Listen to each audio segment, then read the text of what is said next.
boxing. The voice of a new generation. When we pull back, no punches. The battle. And what we're going to do today is we're going to talk about some news that has occurred within the last couple of days. And then we're going to get into this big, epic fight that's happening this Saturday between Margarito.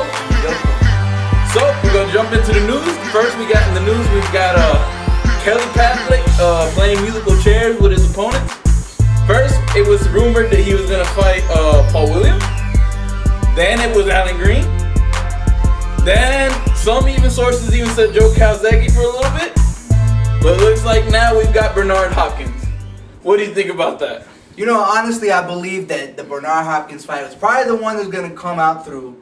And they're supposed to fight, what's that, in October or sometime like that? Sometime in October. But even so, guys, and not that I want to do this prematurely because we always like to talk fights before the fight. I think that's a stylistically bad matchup for Kelly Pavlik. Not because he's strong or whatever. I just think, listen, Taylor was a different beast than Pavlik is. And Pavlik is no joke. He's very good in his last outing. You can see that he's got power. He's got the skill with the jab. He can decimate people.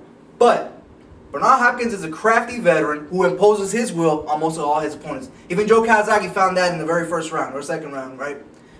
I think that's stylistically a bad matchup for Kelly. I mean, honestly, I think that Bernard Hopkins is not too out of his game that he can actually make Kelly look bad in this fight. That's all I want to say until we get up to the fight. I agree with everything Knowledge said, but I have a bone to pick with Bob Arum right now because first of all, last month or a couple of weeks back, it was Bob Arum who was saying, "Oh, Roy Jones is old. He's hurting the game. He's not doing any good for the game." Then he goes, "Oh, Bernard Hopkins is hurting the game. He's not doing any good for the game. They need to both just retire." And then what does he do? He goes out and gets Hopkins to fight. When there are named people in the 160 division that he could have fought. One being Arthur Abrams, which I think would have been a hell of a fight. That to me is the epitome of the 160 match right now. Arthur Abrams and Kelly Pavlik. That's the fight I want to see, and I'm sure a lot of fans want to see. And then there's also, I mean, if you want to throw Winky Wright in the mix, even Winky Wright could have been at 160. Although I think he would have been along the lines of the big name that needs to get out of boxing. That's just me because he's got a lot of skills. But like you're saying, if you're looking for an opponent in the 160 area, you've got those two, and I mean those are two good fights for anybody to watch, and it would have sold out. Period. So that's my bone to pick with him. Moving to the next one, we've got news now.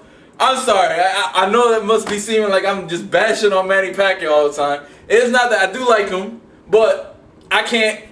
147, Manny Pacquiao versus Oscar De La Hoya now, supposedly for December. Your thoughts on that? Y'all, plain and simple, I got one word for this match. Ridiculous. Simple. I mean, simple. I mean, I'm being simple. I'm a Pacquiao-like, just like you say. You know, this Pacquiao-like. I love Manny Pacquiao. I think he's a stellar guy. 4-time division champion. He's strong. He's powerful. He's quick. But all those assets that he possessed, I still don't see him defeating Oscar because Oscar is definitely taller. He's got the longer jab, and he's a skillful boxer. Okay, there's no doubt about that. He's been up to 160. He's been a champion at 160 pounds.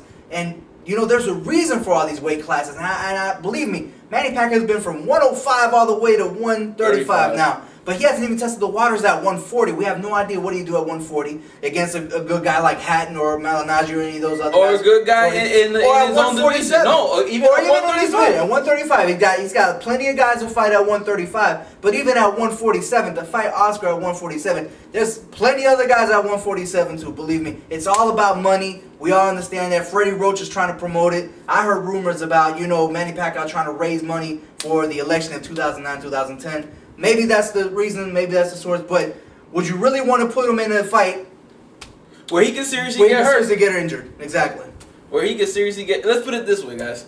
Now, you got the last fight of De La Hoya, which was against somebody from 135, and Stevie Forbes, versus... And yeah, Stevie Forbes did connect and did punch, but he got blown away. Blown away, completely blown away. He got blown away. I mean, he landed his punches, and a lot of them, he blocked and did his thing. Manny Pacquiao doesn't block like Stevie Forbes. He's not a defensive fighter. He's an offensive fighter. He comes to swing. And yeah, he will land more than Stevie Forbes did, and he might even shake up De La Hoya. But I bet you in the long run, it's not going to be good for him. Well, what about a common opponent, or not so much of a common opponent, but a guy who was very powerful at one point and fast as well, and he had put good combinations together, and that was Arturo Gatti. And what did what did De La Hoya do to Arturo Gatti? Wiped the floor with him in 6 rounds or less. It's like 5th or 6th round. Decimated him. And I foresee the same thing happening to Pacquiao. Not because now, don't get me twisted now. Pacquiao is a lot better than Arturo Gatti. I believe him. I agree. But still, he's a smaller guy coming up. He's a smaller guy going up.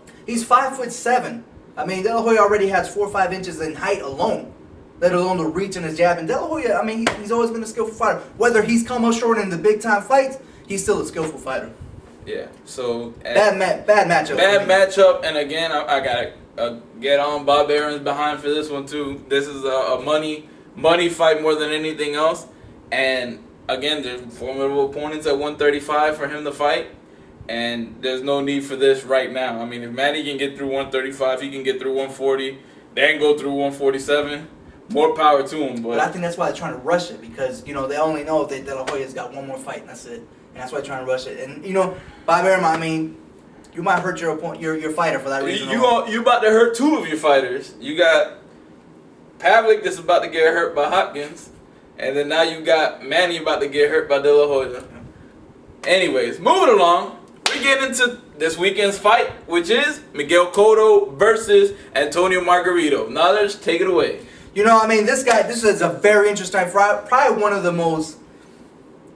The winner of this fight, let's be honest, is going to be the man at 147. There's plenty of champions out there, but with the retirement of Mayweather, this is going to be the man. So this weekend right here, we're going to see who the champ is. Even if Mayweather was still here, it still would have determined who was the man at 147. I agree. I completely agree. I mean, we have plenty of reasons for that, but I agree with that. But, this is an anticipated fight. It's been anticipated for a long time, and there's many reasons why. Well, I mean, as far as Antonio Margarito, he throws hundreds of punches. Probably one of the most busiest fighters at 147, if not the busiest. He's got the record for throwing the most punches in a single match. So that makes it for a very good fight, the fact that he throws that many punches and he connects. And he is a powerful guy. He's not one of these one-punch-out knockout artists, but when he hits you, it's thudding and it hurts the opponents. He wears you down. Same thing with Miguel Cotto. He wears you down. He's not one of these type of guys that knocks you out in one punch, but he wears you down throughout the fight. And this is what makes it such an interesting fight. Now, who do I believe is going to win? I believe Miguel Cotto is going to win for the difference in the skill factor. I think that Miguel can box circles around Margarito. Now, he's had people who have come up to him, and he's been able to box around him. Last opponent, Shane Mosley. We saw him in the last couple rounds. Everybody says, oh, he got hit in the gut, and he was running away. He wasn't running away. He was countering everything that Shane Mosley threw at him. And that's what's going to happen right here. He's got short arms, but he can counter, and he's got deceptive speed. I mean, it's all about timing with him. It's not so much that he's super fast. It's just he's got very good timing. He knows how to read his opponents, how they're going to throw punches. He foresees these punches coming at him, and he counters quickly. That's what, to me, is going to make the difference in this fight. Because they're both going to go toe-to-toe from time to time.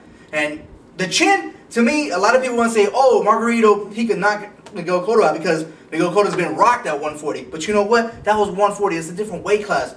He's looked very good last couple fights, and he hasn't really been shook in the last couple fights. He's taken the punches, several punches from Shane, who's got almost all knockouts. I mean, he's only been in a few fights that he hasn't knocked out an opponent. So, I mean, he's got a good chin. I mean, and so far it's been stable. So I don't really see Antonio Margarito going in there and knocking this guy out. He is a whirlwind. Don't get it wrong. There's a reason why he's called a tornado. He is a whirlwind of punches. But any good fighter could always overcome a whirlwind of punches by just simply outboxing the guy. And I don't think it's going to be out by, I think, personally, Miguel Cotto is going to go in, he's going to do his job, and he's going to dispatch within 11 rounds. Definitely. What I see happening in this fight, in order for Cotto to win, I agree with Knowledge. He has to box him. You got to at least go 7 or 8 rounds with him, boxing him, and then if you want to get on the inside and mix it up with him, like Knowledge says, to go for a knockout, then that could probably happen. But I don't see Miguel Cotto going right away into the inside and try to, just go in the trenches and fight it and slug it out with him. That'd be suicide. That's where Margarito does his best work. And as y'all seen in the Kermit Central fight, I mean, just annihilated him on the inside. That's what he does best. The body shots, and then he goes up, and that's it. It's a wrap. So Cotto's best fight right now is the first 6 or 7 rounds. Just kind of box him, a la Daniel Santos did to Margarito, and then afterwards pick up the pressure and go in for the kill. if he wants to win. I got my pick. I got decision for Cotto personally. I don't think anybody's knocking anybody out this weekend, but I see a hell of a fight. Definitely, no doubt about it. I definitely see it. You know, and that's another thing that I want to say. A lot of people don't know how deceptive Cotto's defense is. I'm gonna tell you something. Most people who've rocked Cotto, they've shook him because he was on the offensive point of the fight. It was never on his defensive stance. I mean, when he's ever gone back, he's very good at blocking shots as well. You know, and I want everybody to know that because the difference between Cintrón and Cotto, Cintrón is horrible defense on the inside game. When Margarito was on the inside of him, he had no way of blocking point. He was trying to do shoulder rolls, but he was caught every single time. Cotto does not. He's got a very good defensive. It's just that every time he was on the offensive, that's when he got caught, not when he was on the defensive tip. Excuse me. So, with that being said, watch out for the fight on Saturday. As always, we're going to cover this round by round for you guys. Definitely. So, you guys get to hear through us maybe an hour or two after the fight has gone down. And that's pretty much it. But anything happens in boxing. That's the game of boxing. Anybody could win this fight, and this is why this fight's so anticipated. So, and going after this fight, the winner of this fight is obviously going to be the dominant person at 147. Definitely. What do they go from there? I mean, you know, it's time to unify. Basically, you got Clottey and what's it, Jab? They're fighting for a belt. You got Andre Berto. Andre Berto's going up for a belt, WBC belt. He's got belt. the WBC. He has the WBC belt. So, I mean, I think it's time to unify, make one superior champion there, and that's it. Just clean up the division, basically. Which, you know, to be honest, I think the winner of this basically does clean up the division because Margarito beat Clottey, you know. He beat Cintrón, who was one at the Paul Williams. Paul Williams. So, I mean, you got different guys out there, and you know, I think almost all of them have pretty much been beaten at this point. So, I mean, I think the winner of this fight pretty much takes it because Carlos Quintana, that's what I was trying to say. Carlos Quintana beat Paul Williams, even though Paul Williams beat him back. But, I mean, and Cotto destroyed Quintana. So, I mean, there's like a lineage of people who've been beaten already. So, the division is pretty much cleaned up. That's why I think the 135 division is the hottest division now because the 147 division is starting to settle down now. Even though there's a lot of good fights still out there to be made at 147. I agree. And that's pretty much it. That wraps it up again. Check us out coming up on Saturday after the fight. Give us about an hour or so. Watch up for that. And that's pretty much it. This is Pound for Pound Boxing. The voice of a new generation. We pull back, no punches.